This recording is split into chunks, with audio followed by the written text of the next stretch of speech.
Hello students, today we are going to discuss about the microbes in human welfare. Okay, so this is very important chapter from this syllabus. ইয়াৰ আগৰ এটা চেপ্টাৰটো তোমালোকৰ reduce কৰা হৈছে এইটো ইউনিটৰ পৰা okay so microbes in human welfare ইয়াত আমি কি বিষয় পঢ়িব লাগিব এইটো চাই লোৱা এবাৰ ইন হিউমেন ৱেলফেয়াৰ হেতু পা বুজি পাইছা তোমালোকে যে আমি মাইক্ৰো অৰ্গানিজমছ বিলাকক আমাৰ ইউজত ওকে ইউজফুলনেস কেনেকৈ হিহঁতক আমি ইউজ কৰি হিহঁতৰ বেনিফিটস ল'ব পাৰো so first microbes in household products microorganisms use কৰি আমি হাউসহোল্ড প্ৰডাক্ট বিলাক প্ৰিপেয়াৰ কৰিব পাৰো মাইক্ৰবছ ইন ইন্ডাষ্ট্ৰিয়েল প্ৰডাক্টস বিলাকতো মাইক্ৰো অৰ্গানিজমছ ইউজড হয় মাইক্ৰবছ ইন সিৱেজ ট্ৰিটমেন্ট তাৰমানে যিবিলাক সিৱেজ থাকে সিৱেজ বুজি পাইছা তোমালোকে মই এক্সপ্লেইন কৰিম এটো বিষয়ে সিৱেজ মানে হৈছে যিবিলাক লেটেৰা ওয়েস্টেজ বিলাক ওকে যোনটো আমি ওয়াটাৰত ড্ৰেইনত পেলোৱা হয় ওকে হেখিনি আমি কেনেকৈ ট্ৰিট কৰিব পাৰো then microbes in production of biogas গোবৰ গেছৰ কথা তোমালোকে সকলোৱে শুনিছা সো হেতু হৈছে তোমাৰ বায়োগেছ দেন মাইক্ৰবছ এজ এ বায়ো কন্ট্ৰোল এজেন্ট হিচাপে আমি তাক কেনেকৈ ইউজ কৰিব পাৰো later আমি এটো এক্সপ্লেইন কৰিম ওকে দেন মাইক্ৰবছ এজ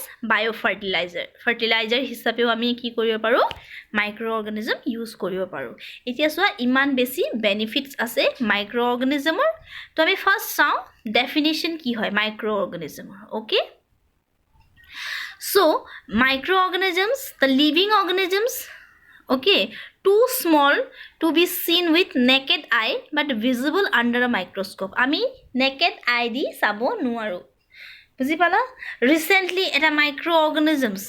তোমালোকে এতিয়া ভাবিছা মাইক্ৰোঅৰ্গানিজমৰ বিষয়ে ইমান বেছি বেনিফিটস আছে ইয়াৰ কোনো ডিসএডভান্টেজ নাই নেকি সো আমি সকলোৱে জানো যে মাইক্ৰোঅৰ্গানিজম যিমান বিলাক ডিজিজ কজ কৰে disease cause কিয় হয় all the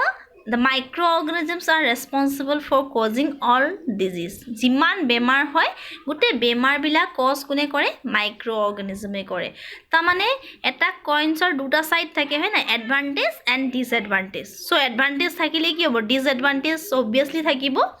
এতিয়া ৰিসেন্টলি তোমালোকে কোভিড-19 ৰ কথা শুনি আছা that is also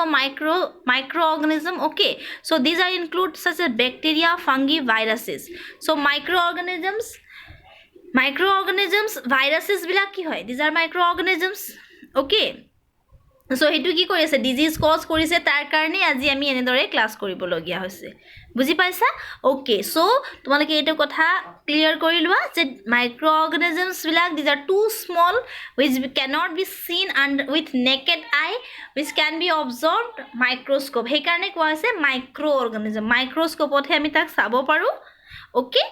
আৰু তাৰ বেনিফিটস আছে প্লাস কি আছে তাৰ yes losses আছে disadvantage আছে okay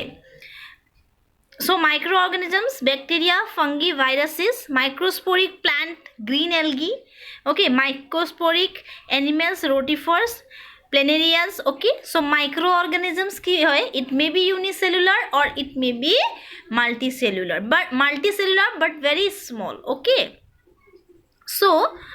microbes in household product first আমি চাও household product ত আমি microorganism বিলাক কেনেকৈ ইউজ কৰিব পাৰো সো microorganismৰ নাম lactobacillus এটোটো ভেৰি কমন এটো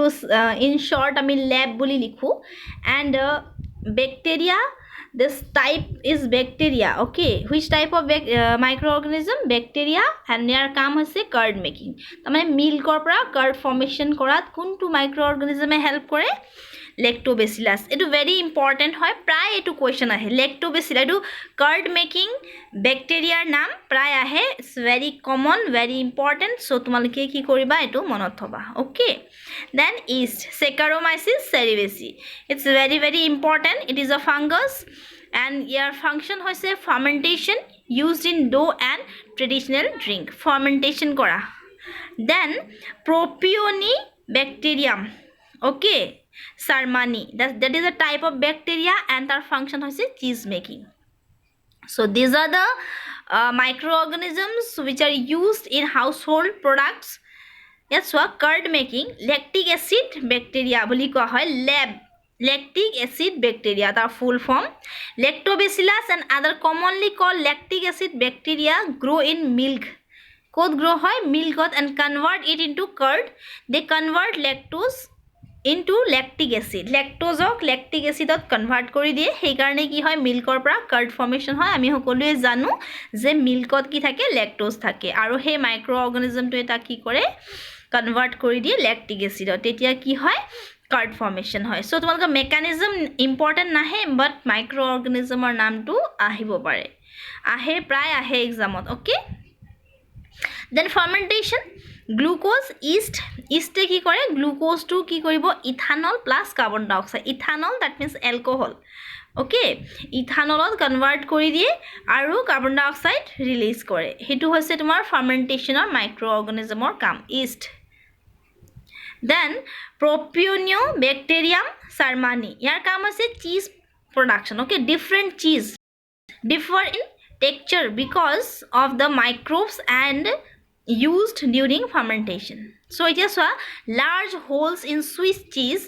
are due to production of a large amount of carbon dioxide. Basic hole kyo hoise because carbon dioxide or karne carbon dioxide to gas hoy na yes so hetu ki korise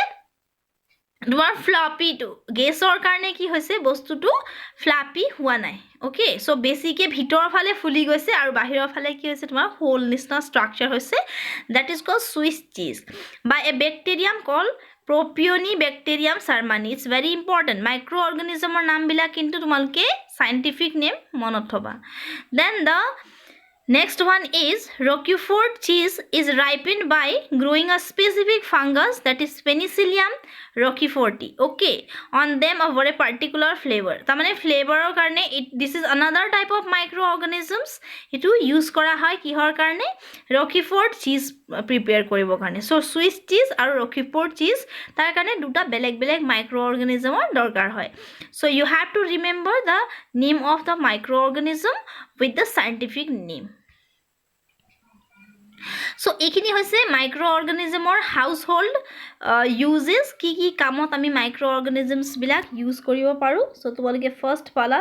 card making hai nai so ekhini hoise tumar all about the microbes in household products so in our next class we will discuss industrial product prepare koribo karone ami microorganism to keniki use koribo paru okay